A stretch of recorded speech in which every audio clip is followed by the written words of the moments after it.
I can't believe what's happening here. People are falling in love with this exiled Persian man. This is a great threat to our authority. We have to do something about him. I've already spoken with the city clergy and other official men. And I think we can destroy his cause. All we need is your approval. We need to kill the Babis before they start poisoning the minds of the people. I disagree with you, Sheikh. In my knowledge, the Babis have done nothing to justify such an act. No, wait! No! They're poisoning the minds of the people! You should understand that!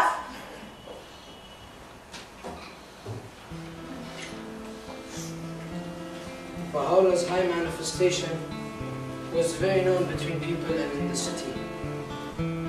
But the clergymen and the mullahs wanted to get rid of him as soon as possible, while at the same time they convinced the Prime Minister of the Ottoman Empire to send him a letter inviting him to the capital, Constantinople. Everybody was shocked of this sad news, but later a much happier and greater news was revealed. Baha'u'llah has just revealed this tablet. Let's read it. The divine springtime is come, O most exalted pen. For the festival of the All-Merciful is fast approaching. Bestir thyself and magnify before the entire creation the name of God, and celebrate His praise in such wise that all created things may be regenerated and made new.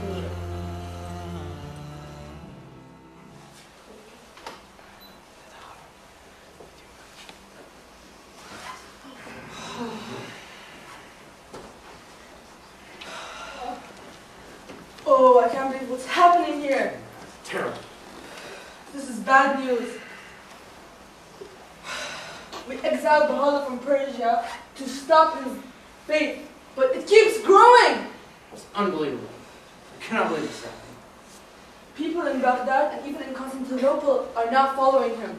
His faith is still growing in Persia. What is wrong with people? They're all heretics. The ruler of the Ottoman Empire needs to do something about it at once. Yes.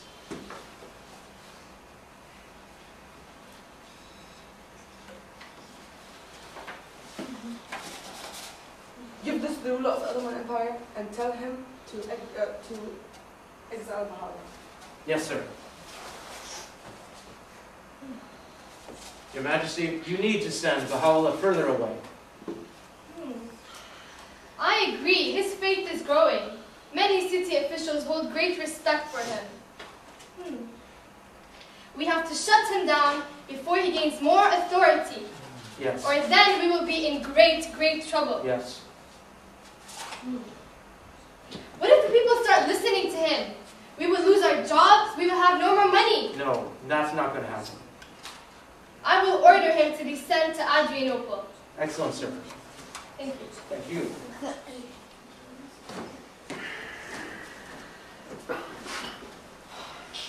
So we asked to send Baha'u'llah further away. And look what happened. I know.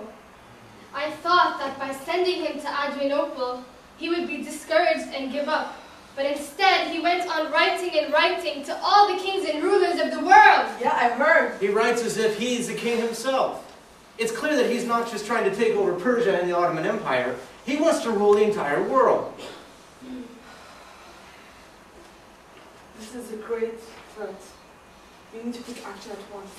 We need to send him to the worst place on earth. You mean Akka? Yes. We should Akka. send him to Akka. Yes. Why didn't we think of that one before? Oh, he will be living with the worst criminals on earth in the most smelly area in the world, and the people there are rude and vicious. That's brilliant. Brilliant. Yes. Finally. If a disease doesn't get him, the criminals will. Yes. What are the people living there with? Someone will kill him. Listen to what Baha'u'llah has to say about Akka.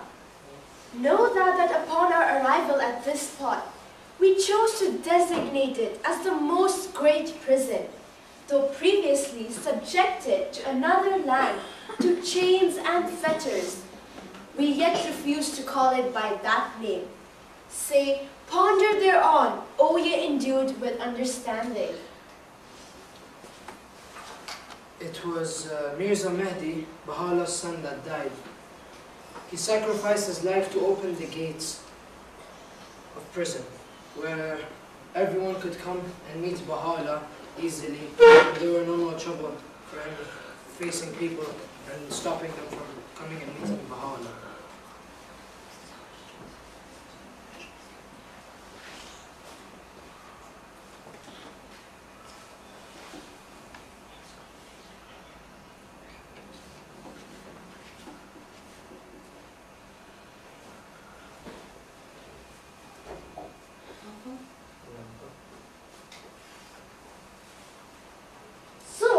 I heard from other Baha'is around the world that when Baha'u'llah entered this city, he had a vision.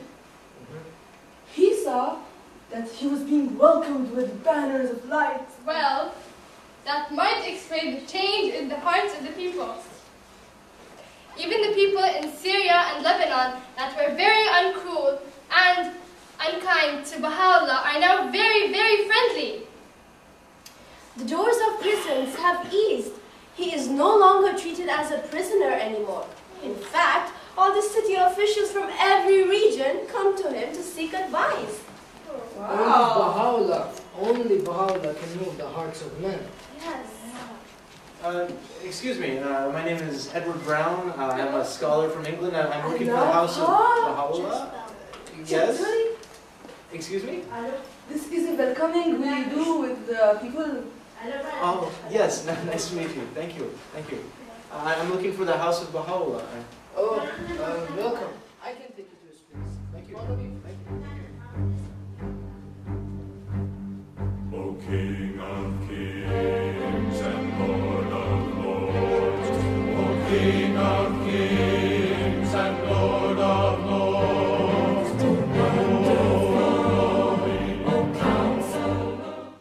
The face of the man I have met, I can never forget, although I cannot describe it.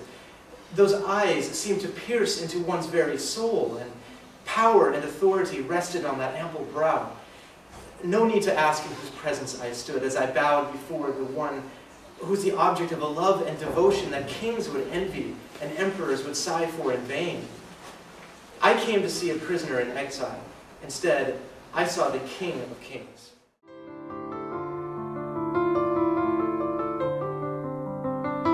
White roses were carried on horses from Persia, watered and tended, watched over and nurtured. Was ever a lover so carefully attended as these blossoms?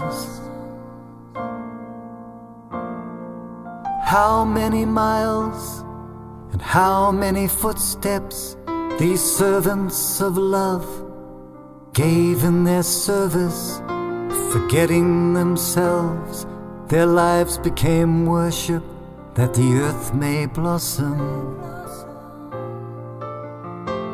Now the sweet, sweet, so sweet water flows, and the desert will blossom like a rose.